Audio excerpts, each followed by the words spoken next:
Hi. Bharat England మధ్య జరుగుతున్న రెండవ టెస్ట్ మ్యాచ్లో డే 2 కూడా కంప్లీట్ అయింది. ఇక డే 1 హీరో యశస్వి జైస్వాల్ ఎంత అద్భుతంగా బ్యాటింగ్ చేశాడో మనం చెప్పాల్సిన అవసరమే లేదు.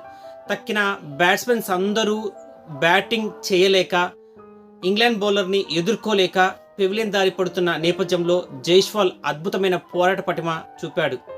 డే 1 హీరో జైస్వాల్, అందులో ఎటువంటి సందేహం అవసరం లేదు. ఇక డే 2 విషయానికి వస్తే డే 2 బుమ్రా మొత్తం అందరి అటెన్షన్ని పొందాడు. కొద్దిసేపు ఆండర్సన్ అందరి అటెన్షన్ని పొందినప్పటికీ ఆ తర్వాత బుమ్రా స్టార్ట్ అయ్యింది.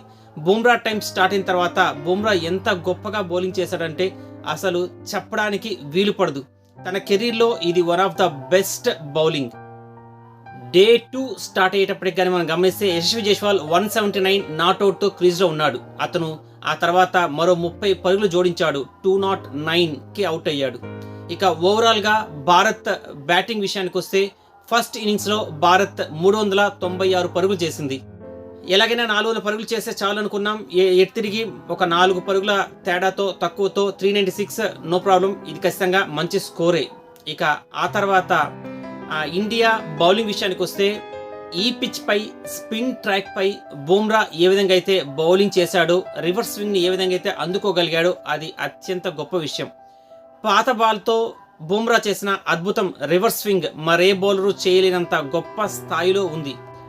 ఆండర్సన్ న్యూ బాల్తో అద్భుతం చేస్తే ఆ తర్వాత సెకండ్ సెషన్లో బుమ్రా పాత బాల్తో స్వింగ్ రాబట్టాడు.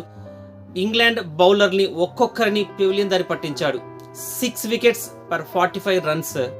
బుమ్రా 6 వికెట్లు పక్కన పెడితే కుల్దీప్ 3 వికెట్లు అద్భుతమైన వికెట్లు తీశాడు. ఇక అక్షర్ పటేల్ కూడా తన శక్తి మేరకు 1 వికెట్ తీశాడు. ఎట్టకేలకు అశ్విన్, ముఖేష్ కుమార్ ఇద్దరు వికెట్లు తీయలేకపోయినా కూడా వాళ్ళు గట్టి సపోర్ట్ ఇచ్చారు. ఓవరాల్గా భారత బౌలింగ్ ఉమ్మడి సమిష్టి కృషితో చాలా అద్భుతంగా జరిగింది. డే 2ని భారత్ పక్షాన డే 2లో భారత్ ఆధిపత్యాన్ని నిలబెట్టింది.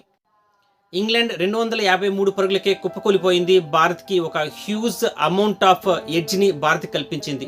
ఆ తర్వాత బ్యాటింగ్ చేసిన భారత్ వికెట్లేమి కోల్పోకుండా 28 పరుగులు చేసింది. ఇప్పుడు కూడా యశస్వి జైస్వాల్ అద్భుతంగా ఆడుతున్నాడు, అగ్రెసివ్గా పోరాడుతున్నాడు. ఇక డే 3లో భారత్ ఎంత గొప్ప లక్ష్యాన్ని ఇంగ్లాండ్ ముందు ఉంచుతుంది అన్నది మనం గమనించాలి. ఎందుకంటే మనం ఇలాగే మొదటి టెస్ట్ మ్యాచ్లో కూడా గొప్ప లక్ష్యాన్ని ఇచ్చినప్పటికీ ఇంగ్లాండ్ వాళ్ళు చాలా సునాయాసంగా ఆడగలిగారు, మనల్ని ఓడించగలిగారు, వాళ్ళు గెలవగలిగారు. కానీ ఇప్పుడు థర్డ్ ఇన్నింగ్స్లో అంటే 3వ ఇన్నింగ్స్లో భారత్ బ్యాటింగ్లో ఉంది. 4వ ఇన్నింగ్స్లో బ్యాటింగ్ చేయడం ఇంగ్లాండ్కి అంత ఈజీ కాదు. అయినప్పటికీ ఇంగ్లాండ్ వాళ్ళని తక్కువ అంచనా వేయకుండా ఒక గొప్ప స్కోర్ని, ఒక 400 to 500 స్కోర్ని ఇంగ్లాండ్ ముందు ఉంచాలి. రేపంతా మనం కష్టపడితే ఈజీగా స్కోర్ చేయొచ్చు. ఒక యశస్వి జైస్వాల్ మినహా మిగిలిన బ్యాట్స్మెన్స్ కూడా ఎవరన్నా ఒకరిద్దరు కానీ రాణిస్తే ఇంగ్లాండ్ని గొప్ప స్కోర్తో నిర్వహించవచ్చు.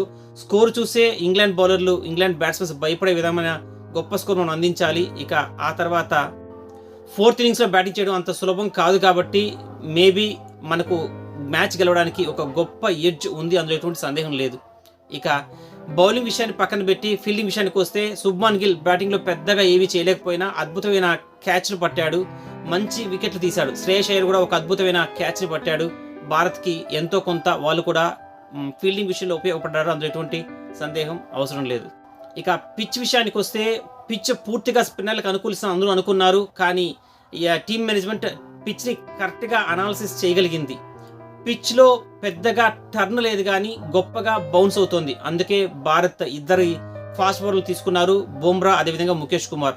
తీసుకున్నందుకు ఏమాత్రం నష్టం లేకుండా ఇద్దరు గొప్పగానే బౌలింగ్ చేశారు. ఇంగ్లాండ్ బ్యాట్స్మెన్ని చుట్టేశారు. ఇక బౌలింగ్ విషయంలో బుమ్రా ఒక అద్భుతమైన బాల్ వేశాడు. పోప్ని అద్భుతంగా యార్కర్తో అవుట్ చేశాడు. నిజంగా ఫాస్ట్ బౌలింగ్లో అది ఖచ్చితంగా ఎప్పటికీ గుర్తుండిపోయే ఒక బాల్. ఇక 3వ రోజు కూడా భారత్ తన ఆధిపత్యాన్ని కొనసాగిస్తుందని, భారత బ్యాట్స్మెన్స్ పూర్తి స్థాయిలో నిలబడి కలబడి గొప్ప టార్గెట్ని ఇంగ్లాండ్ ముందు ఉంచుతారని ఆశిద్దాం. మళ్ళీ రేపటి రివ్యూలో కలుద్దాం. బాయ్.